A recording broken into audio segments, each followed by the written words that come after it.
The New York Rangers have a major problem that they have to figure out sooner rather than later, as it has serious implications on not only the rest of this season, but the Rangers' future as a whole. We're going to break it down on this episode of Rangers Digest, but before we do that, a quick reminder to hit that subscribe button. About 74% of you who watch these videos are not subscribed to the channel, so if you want to stay up to date with everything that's happening with the New York Rangers, it's free. Be sure to hit that subscribe button. Now, the New York Rangers have a major problem, and that is where is Alexis Lafreniere? This player has completely disappeared since he signed his contract extension earlier this season. And was the extension warranted? Yes. Was the money warranted?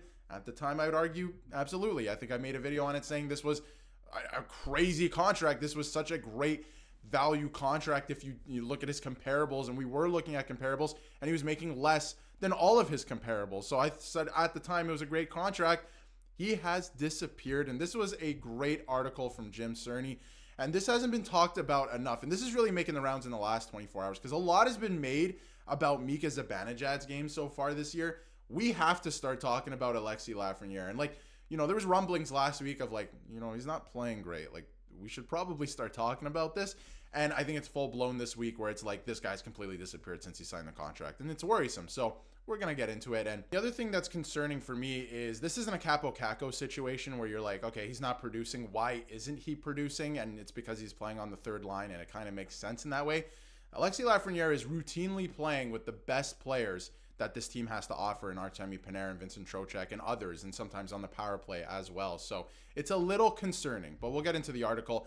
Jim Cerny, labels this as, Alexis Lafreniere has been, quote unquote, an alarming disappointment this season for the New York Rangers. And when you get into it, he goes on to say that there has to be so much more to his game than he's showing. And we've seen that. We've seen that last year in the playoffs, even for a month this year when they started hot. We saw, flashes of what we saw last year in that second half. And when you're playing with those two guys in Artemi Panarin and obviously Vincent Trocheck, you should be generating more and you should have better chances. And obviously, he had some chances against Carolina. He's had chances, right, to put the puck in the back of the net, but there is no finish. And I think, yes, he's had chances, but he's not generating more. He should be generating far more chances than he is, I think, for what he's being paid at this point, for who he's playing with. He should be generating more. He should be a far more dangerous player in this league for this team. This is the future of this team. This is a former first overall pick. He should be giving you way more than he is right now, especially with the money that he just got, because obviously he just got paid and kind of disappeared. And in terms of disappearing, Lafreniere has 4 goals in his past 23 games. Now, we're not expecting him to be a goal-a-game player, but oh my goodness, that is tough. That is a tough look, and including 2 against the Dallas Stars on January 7th. So again, he has 4 goals in his last 23 games. 2 of those 4 goals, 50% of those goals came in one game. Came in one game against the Dallas Stars. That means since November 21st, he scored at least once in 3 games. So it's tough. It is tough. And after breaking out with an NHL career high 28 goals and 57 points last season, and started this season with 4 goals and 7 points in his first 10 games. He started this season on fire after finishing last season on fire in the regular season and in the playoffs. He was probably arguably their best player in the playoffs. He was almost a point-a-game player in the playoffs, right? I don't know what happened to this season. Again, we do know kind of what happened. There was a lot of locker room turmoil. Obviously, things were happening with all of that. Jacob Trouba got traded. We know that, but that's past, and the Rangers have been starting to play better. He has not turned it up to another level yet, and I think that is very concerning for the Rangers. That is something that they should be looking at. So, again, he started this season with 4 goals. And when I say looking at, I mean Peter Laviolette. I don't know if we got to do, a scratch here, a healthy scratch, maybe less ice time, something just send a message in some way. And I think that there's other guys that should be being sent a message as well, like Zibanejad, even Panarin sometimes, right? He's been great offensively, but oh boy, defensively, that's a tough look. But that's what you get with that player, I guess, at that point. But 4 goals and 7 points in his first 10 games. That's great output. That is great output. If he was to do that consistently over the course of an entire season, there would be no complaints for the salary that he's making. There would be no arguments, nothing, right? Fans would be stoked with that, I think. But anyway, Lafreniere's production has cratered, equally as important. There have been large swaths of game action when he is not noticeable. But that's exactly what I'm trying to, explain here, that, when you watch these games and you watch Lafreniere, he's generating chances. He's not finishing almost everything at this point, right? He's generating some chances. He should be in and around it all the time when he's on the ice. Like, I understand, like, you're not going to score or get a scoring chance every single shift, but you should be looking dangerous at least every single shift. That's like what some of the best young players in the league do. That's what, Quinton Byfield, for example, who's drafted right after you, who signed a similar contract, he looks, somewhat dangerous every shift. It looks like he could possibly score, right? He's putting in good work. Lafreniere looks like a ghost at times on the ice. And again, some more alarming stats. Alexis Lafreniere, since January 5th, 12 games played, 4 goals, 9 points, 30 shots on goal. He has 4 points in 15 games before then. So, again, his input since January 5th has been a little bit better than obviously the swing where the Rangers were on the down, obviously, in December. But still, that's not a great output, right? Like, he should be, I think, producing a little bit more. If you look at his total stats for this season, there's one alarming one we will certainly get to there in a second, but 50 games played so far this season. He has 30 points. He should be producing at a higher clip, I think. It just should be a higher clip. He's 23. He's going to be 24. Like, he has arrived at this point. We saw what he did last year.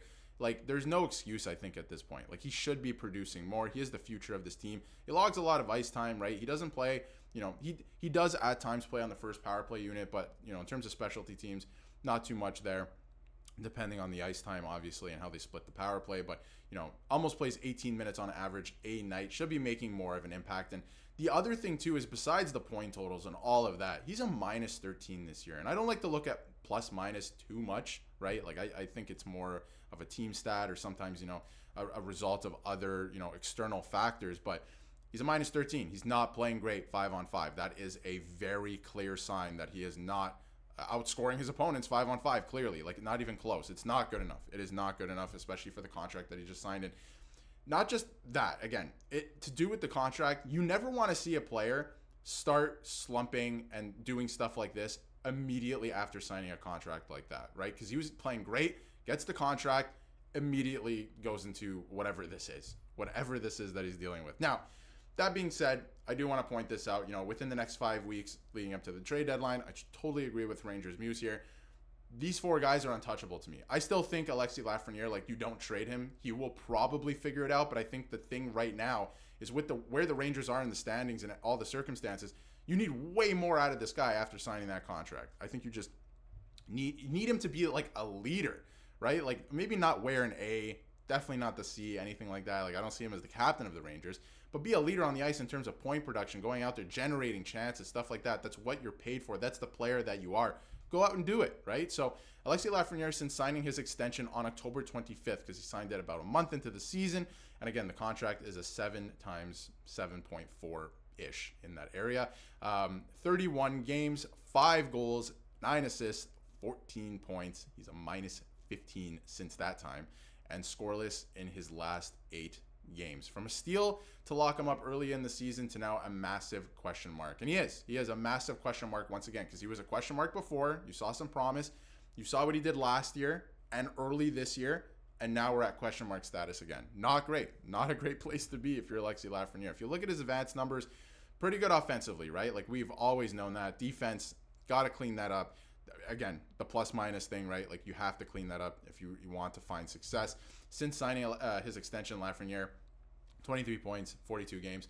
Not that he is the only issue with this team, obviously, during that stretch, but it is really disappointing when you invest $52 million in a guy who is supposed to lead to the next decade of New York Rangers hockey. So it's tough. It's tough. When you look at the lineup, like, he's been playing top-line minutes. He has almost all season. So they need more out of this guy. I think he should also be playing on the power play, probably like the first power play unit, like consistently, just get him going, right? But he's got to turn it around. I don't know if it's a mental thing. A lot of what the Rangers are going through this year, I think, is mental, but he's got to figure it out. Because again, if you look at his entire point total for this season, again, I do think that there should be more there, right? But when you look at 50 games played and 30 points in those 50 games, not bad. Not bad if you look at that, right? It's not terrible. You're like, okay, like, he's having a decent season. Like, he's going to be under a point a game player by a little bit, right? But then when you look at things like this, in his last 31 games, 14 points, like it's terrible. It's not good. So he's got to get going. Obviously, he started on fire, so really has to get going here. And the fans are seeing it right now. This is a problem that the Rangers have to clean up sooner rather than later, because they're in the fight for the playoffs. So let me know in the comments what you think about Alexis Lafreniere's play so far this season. Started the season hot. He ended last season hot. Has not been great since, and hasn't really picked it up since the Rangers have picked up their play when obviously 2025 started. So let me know in the comments what you think, and if you haven't yet, hit that subscribe button so you can stay up to date with everything New York Rangers.